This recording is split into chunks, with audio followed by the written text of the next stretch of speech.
La vida está llena de giros inesperados, y justo cuando crees que conoces a la gente, el destino da la vuelta a las cartas, dejándote indefenso ante la despiadada verdad. Hoy te contaré una historia que te atravesará el alma. Me llamo Alina, tengo 25 años, pero empezaré por el principio. Me casé pronto, a los 17, mi marido es 2 años mayor que yo. Fue mi primer amor del instituto, al menos eso creía yo. Sí, me gustaba, incluso me apasionaba al principio, y luego se convirtió en un hábito. Mi marido me llevaba en brazos, me sacudía el polvo, me cuidaba cuando estaba embarazada, así que me mimaba.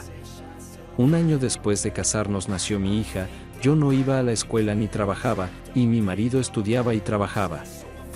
Es cierto que el dinero escaseaba, mi marido empezaba a hacer carrera y yo era guapa y, por tanto, caprichosa. Aparte de cuidar del bebé, no hacía casi nada en casa. Lo hacía mi madre, y no le gustaba. Empecé a fastidiarme de todo, de la casa, de la familia y de mi marido. En total vivimos con él 5 años, y con esos años me sentí completamente fría con él, aunque el hecho de que no le quiero, me di cuenta después del nacimiento de mi hija. Durante todo este tiempo solo dejé que me amara. Entonces un día me miré en el espejo y me di cuenta de que mi marido no era el hombre con el que quería pasar el resto de mi vida. Empecé a soñar con un príncipe rico montado en un caballo blanco, que nos llevaría a mí y a mi hija a tierras lejanas, donde me ahogaría en lujos. Me imaginaba a mí misma como una dama rica. Por supuesto, mi marido no era alcohólico ni barquero. No éramos pobres, pero tampoco lujosos, y yo quería más, para mí y para mi hija. Y así esperé a mi príncipe, maldito sea. Conocí a Vites, 33 años, sus padres emigraron a Suiza, donde vive ahora. Habla bien ruso, tiene su propio negocio de turismo internacional, una cadena de sus propios hoteles para turistas. Al principio él y yo solo nos carteábamos a escondidas de mi marido, pero luego nos comunicamos a través de Skype. Yo era una madre cariñosa todo el tiempo, fingiendo ser una esposa cariñosa y tierna, a pesar de que el sexo con mi marido se había convertido en parte de mi necesidad doméstica. Al mismo tiempo soñaba con mi príncipe, del que ya me había enamorado sin memoria y con una nueva vida de lujo. Y entonces llegó ese día tan esperado. Vites iba a venir a Polonia y se pasaría por nuestra ciudad. Yo estaba en la luna. Lo único que me asustaba era la conversación que iba a tener con mi marido, porque él me quería. Vites llegó una semana después de comunicármelo. Le recibí en el aeropuerto con un precioso ramo de flores, luego fuimos al hotel donde alquiló una habitación en clase business. Después dimos un paseo por la ciudad y volvimos a la habitación del hotel, que fue donde ocurrió todo por primera vez entre él y yo. Me sentí como en un cuento de hadas. Pasé 2 días en su habitación, apagué el móvil y no pensaba en otra cosa que en mi felicidad. 2 días después, Vites me dijo que había terminado sus negocios en Polonia, que volvía a casa y que estaba dispuesto a llevarnos a mí y a mi hija con él. A mí como su novia. Acepté inmediatamente, había un momento crucial para hablar con mi marido. Cuando llegué a casa, mi marido me atacó, diciéndome dónde estaba y todo, que ya había llamado a todos los hospitales y morgues y que me iba a denunciar a la policía. Pero entonces le dije que le dejaba porque había conocido y me había enamorado de otro hombre. Le dije que me iba con él y que me llevaba a mi hija. Cayó de rodillas, lloró, me rogó que pensara, pero me pareció tan patético en ese momento. Le dije que no se humillara, que no se avergonzara y que aceptara todo como era. Lo único que tenía que hacer era dar su consentimiento por escrito para que su hija se fuera al extranjero. Me dijo que si yo lo decidía, podía irme, pero que no me daría a su hija. Hice un berrinche, le llamé perdedor, que por culpa de sus estúpidos celos y su resentimiento privaba a su hija de un futuro brillante. Entonces empecé a convencerle de que no estaba privando a su hija, que ella podía venir con él de vacaciones y él podía venir a visitarnos, incluso estábamos dispuestos a pagarle el viaje, que no iba a privar a mi hija de su propio padre. Hablarían por Skype al menos todos los días, pero mi marido era reacio. Volví a Vites y se lo conté todo llorando. Vites se apresuró a consolarme y me sugirió que nos fuéramos, pero sin mi hija por ahora, que miráramos a nuestro alrededor, que viviéramos con él allí un par de meses o 3, y que volviéramos para solicitar el divorcio, y entonces encontraríamos la manera de recuperar a nuestra hija. Si es necesario, tirar el dinero a su marido, y si él no está de acuerdo, encontraremos otra manera de hacerlo sin su consentimiento. Ya ves, esto es Polonia, donde todo se compra y se vende, hasta las elecciones en el país. Sobornaremos a alguien, y se le privará de sus derechos paternos si nos pone trabas. En ese caso, no volverá a ver a su hija. Pensaremos en algo. Le dije que tenía que hacer las maletas. Se rió y dijo que solo se llevaría mis documentos, y que compraría todas las cosas que quisiera a mi llegada. Cosas viejas para que se las dejara aquí, junto con la antigua vida, a mi marido como recuerdo. Que las mirara y recordara a la mujer que perdió. Estas palabras me hicieron sentir por primera vez un remordimiento de conciencia, porque mi marido no era culpable de nada. Cuando volví a casa a por mis documentos, empecé a convencer de nuevo a mi marido para que dejara que mi hija se fuera conmigo. Le dije que millones de personas se conocen y se separan. Admití que sí, que estaba siendo mala con él. Incluso le pedí que me perdonara, pero que no debíamos privar a nuestra hija de una vida mejor por ofensas innecesarias. Pero no quiso escucharme. Empezó a hablar de nuevo de pensar, dijo que era un borrón y que estaba dispuesto a perdonármelo todo. Pero ya no me importaba. Le dije que volvería y que continuaríamos la conversación en el juzgado. Justo antes de irnos, Vites me dijo que teníamos que pasar por su hotel en Turquía de camino. Habían surgido algunos imprevistos, solo por un día, para solucionar algunos trámites, y desde allí volaríamos a Suiza, y al mismo tiempo nos relajaríamos. Me alegré. Cuando llegamos a Turquía, nos recibieron en el hotel y nos acompañaron a su habitación, que me dijo que era la suya. Trajeron champán y un desayuno ligero, pero él abrió una botella, sirvió copas y dijo, brindo por una nueva vida. Después del champán me desmayé, se me nublaron los ojos y me quedé dormida. Ese fue el final de mi cuento de hadas y el principio de una auténtica película de terror. Me desperté en una habitación sin ventanas, completamente desnuda en el suelo, sin mi teléfono ni mis documentos. Al cabo de un rato, entraron 3 tipos de nacionalidad eslava y me felicitaron por mi llegada. Empecé a gritar, a protestar, a llamar a Vites, y me dijeron que no conocían a ningún Vites y que ahora era de su propiedad. Entonces me golpearon y abusaron de mí. Esto duró 2 días, en los que me tuvieron en esta celda completamente desnudo, golpeándome, maltratándome, apuñalándome con alguna basura. Todavía tenía una mala percepción de la realidad de lo que estaba ocurriendo. Al principio pensé que era solo una pesadilla. Y luego que había muerto y me había ido al infierno. Pero estaba equivocado. Solo era el purgatorio, y el verdadero infierno me esperaba más adelante. Unos tipos entraron y me llevaron a la ducha, me hicieron lavar, luego me arrojaron algo de ropa y me exigieron que me vistiera. Luego me llevaron a una habitación donde estaba sentado un hombre de unos 45-50 años de nacionalidad sureña y me informó de que a partir de ahora yo era carne, que mi vida estaba en sus manos y que a partir de ese día trabajaba para él. Me preguntó si tenía idea de para quién trabajaba.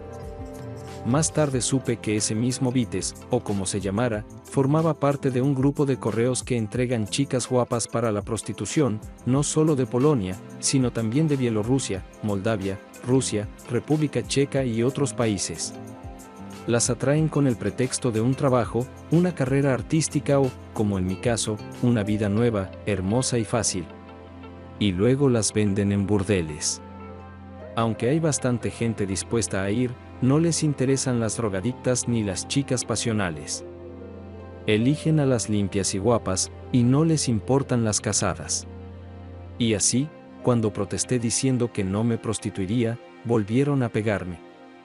Y luego me pusieron fotos de mi hija en la cara y me dijeron que si me negaba a trabajar, si intentaba huir o suicidarme, había gente suya en mi ciudad, conocían mi dirección. Me encontrarían y rehabilitarían a mi familia. Luego me obligaron a llamar a mi marido y decirle que había encontrado la felicidad, que tendría mis propios hijos, que ya no me interesaban ni él ni mi hija. De nuevo me recordaron a mi hija, preguntándome si realmente no la necesitaba. Hice lo que me dijeron. Mi marido me dijo que no volviera a llamar y que olvidara el número de una vez por todas. Al mismo tiempo, este tipo me dijo que si era inteligente, obediente y hacía un buen trabajo, me darían una buena prima. Lo que siguió fueron 6 meses de infierno. Me vendieron como ganado en el mercado, la intimidación, la humillación y las palizas se convirtieron en la norma. Varias veces me quedé embarazada, aborté y luego me esterilizaron a la fuerza y ahora ya no puedo tener hijos. La mayoría de mis clientes eran pervertidos, sádicos y cabrones, a veces incluso varios a la vez. Me dolía y me daba asco pensar en ello. Al cabo de 1 año y medio conseguí salir de aquello. Me llevó un cliente, mi compatriota, un hombre mayor, que dijo que me parecía mucho a su hija, y le conté mis desgracias. Me sugirió que huyera, pero le dije que no, que matarían a mi familia. A lo que él respondió convencido que amenazar a mi hija era solo una amenaza y un farol. Cuando una mujer abandona a su marido y a su hijo y se escapa con su amante, no es algo extraño para nadie, así que es poco probable que a alguien le importe un bledo, pero cuando hay violencia física contra un miembro de la familia, pueden salirse con la suya. ¿Y qué sentido tiene hacer algo con mi hija después de que se escape? Para colgarse otro problema, no se arriesgarán. En general, me persuadió, y consiguió engañarme y llevarme a la embajada. Y como me enteré en el acto, este hombre era un oficial de reserva de los servicios secretos ucranianos, y comenzó su carrera en el KGB soviético. Me devolvieron el pasaporte, tenía la cantidad normal de dinero que había ahorrado durante 1 año y medio, y regresé a Polonia. Pensé que era el final de mi pesadilla, pero no fue así. Había otras personas viviendo en la dirección donde solía vivir con mi familia. Me enteré de que mi marido me había dado por desaparecida, había pedido el divorcio, había vendido el piso y se había comprado uno nuevo, más grande y en una zona más prestigiosa. Se llevó a mi madre a su casa y se quedó con la custodia de mi hija. Me sometí a un tratamiento completo de rehabilitación, primero en una clínica y luego en un sanatorio. Los psicólogos trabajaban conmigo, tenía dinero y aprendí a ser peluquera. Se lo conté todo a la policía e incluso presenté una denuncia, pero me prometieron lánguidamente que la Interpol se ocuparía de ellos. Y entonces localicé a mi exmarido, nunca olvidaré aquel encuentro. Ni siquiera me saludó ni preguntó, sino que me preguntó qué quería de ellos. Nos sentamos en un café durante 3 horas, deliberadamente le conté todo, pero en sus ojos no vi ni una sombra de simpatía o piedad, sino solo frialdad y lástima. Mi marido me dijo que ni él ni mi hija me necesitaban, y que debía volver al panel, donde pertenecía. Le dije que quería ver a mi hija y que legalmente tenía derecho a hacerlo. Así que demándeme, me dijo riendo entre dientes, y sacó un montón de fotos de su bolsillo interior y las tiró sobre la mesa. Mi benefactor tenía razón, esos cabrones no tocaron a mi hija, pero enviaron fotos de mi marido a una dirección de correo electrónico en la que estoy con clientes. Mi marido me dijo que me las podía llevar de recuerdo, que él todavía las tiene y que en el juzgado, si intento luchar por mi hija, las enseñaría, también que las viera mi madre, que tiene una enfermedad del corazón, no puede sobrevivir a esto. Además, grabó toda nuestra conversación en el teléfono, donde derramé su alma, con la esperanza de perdón, comprensión y simpatía. Nunca había visto a mi marido así, siempre ha sido para mí un cuerpo blando, dispuesto a pasar por encima de sí mismo, a perdonar cualquier cosa. Pero aquí vi ante mí a un hombre completamente diferente, cruel, frío, que no ocultaba su lástima y odio hacia mí, a pesar de que una vez me había amado. Por supuesto, por una parte le comprendía, le había traicionado, pero había pagado el precio. Mi marido me dijo que no volviera a entrar en nuestra vida, o de lo contrario todo el mundo lo sabría, incluso mi hija. Le dijo que yo estaba muerta, que antes de mi traición era una esposa cariñosa y una madre solícita, que dejara que mi hija me recordara así. mejor que piense en su madre como muerta que como la que traicionó a su familia, se fugó con su amante y se prostituyó, aunque esto último no fuera por voluntad propia. ¿Qué más da? Intenté hablar con mi madre, pero no encontré ni comprensión ni simpatía. Me dijo que no me atreviera a acercarme a la hija que abandonó y que no la convenciera de que no era así. Ahora ni siquiera sé qué hacer. A menudo pienso en todos los buenos momentos que pasamos con nuestra familia y con mi marido. Cómo era amable conmigo, pero yo no lo apreciaba.